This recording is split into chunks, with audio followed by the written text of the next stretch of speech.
Welcome to the Primitive Lifeways channel. You know, I've always said that the prehistoric Hohokam, who once occupied southern Arizona, were a monumental culture and society that conducted their lives in a highly sophisticated manner.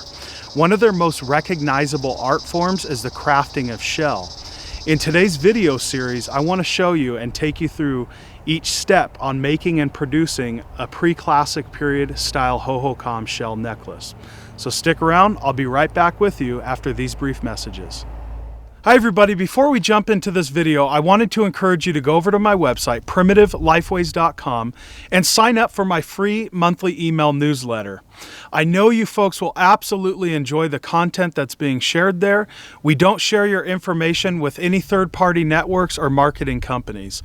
So once again, go over to my website, primitiveliFways.com, subscribe to our free monthly email newsletter, then go over to your email inbox and confirm your subscription. Thank you, and enjoy this video. All right, friends, so I want to welcome you back. We'll first start off by making the pendant itself.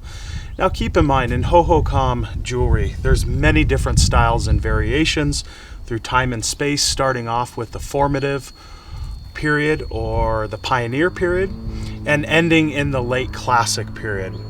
Like I said, there's different styles, different variations. The one that we'll be focusing on comes from the pre-classic period.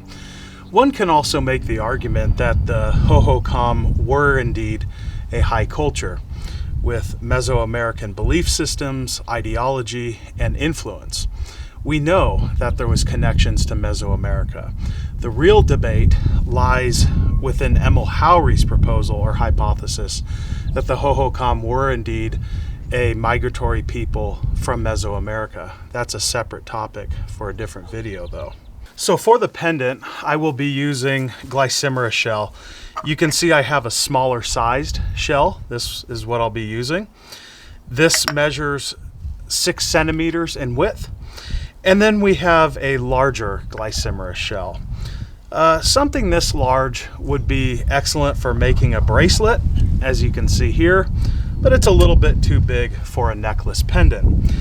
So you can see that I started grinding the top of this, and I'll just continue this process. I'm using heavy amounts of water. You do not want to breathe in the shell dust. So I'll grind this top until we start to see a hole. For anybody that's curious, this shell is 9 centimeters in width, and this one's about 8.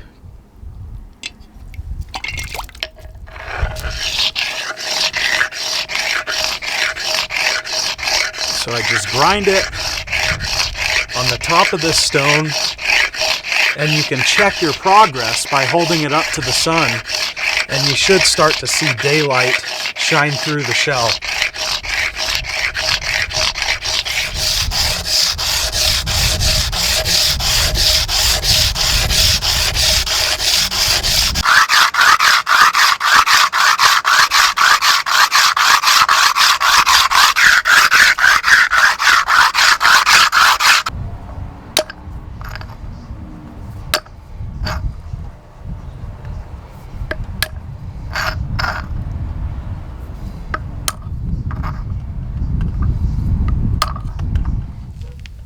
Well, as you can see, we've made significant progress. I ground the shell. Up at the top, we have this nice opening.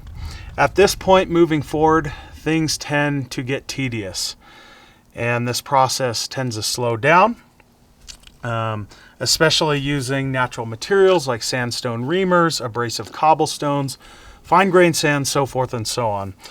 But what I'm after is replicating what I made here. This is a completed Hohokam style shell necklace, and this pendant will look very similar to the completed version. So I'll keep grinding this top, I'll ream out the center until we get that width, and then I'll round the beak of the piece, or the nose. Once I'm finished with that, I'll be right back with you.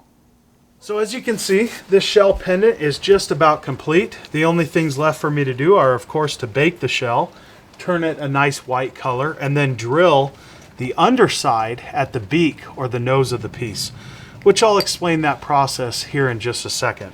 As far as baking shell, we do not know what the Hohokam or other prehistoric native cultures did with their shell.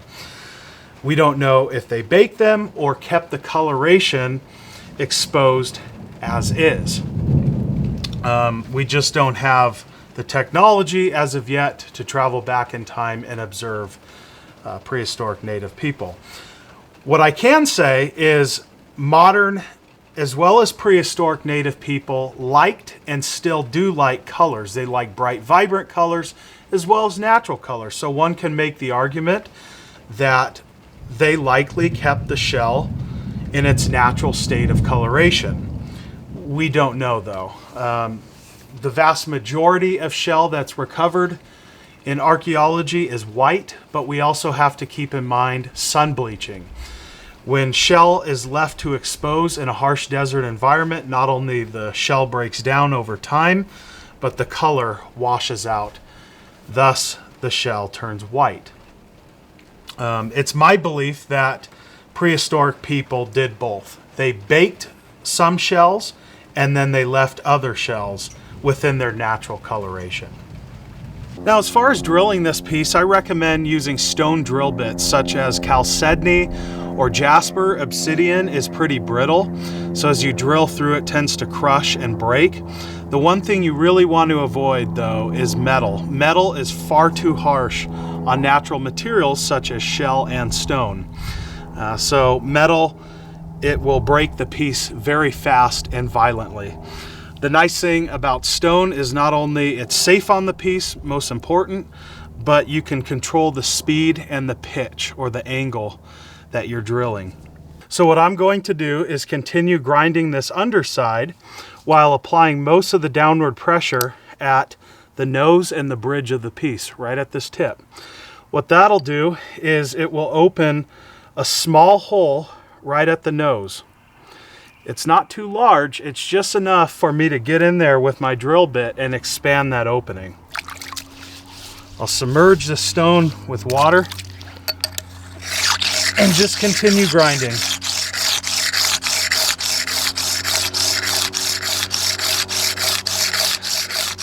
I constantly check the work and the progress that's being made.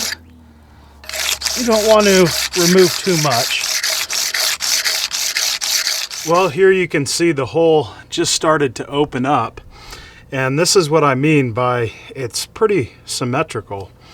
So all I do is I take my drill bit, insert it into this hole, and I'll just rotate with my fingers and expand that.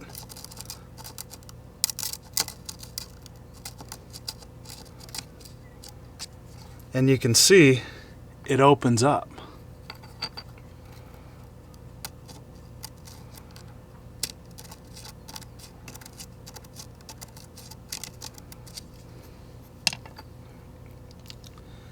That right there is plenty to feed my cotton rope through.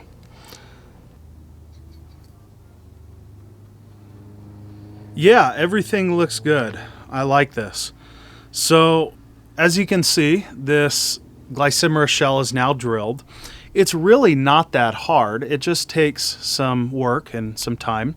Also careful consideration, as I mentioned before. Moving on forward, what I'll do is process the olivella shell, then we will bake all of the shells at once in the same vessel. So on part 2, I'll not only show you how to process the olivella shell, bake everything, turn it nice and white, but we will string this necklace up and complete our Hohokam replication.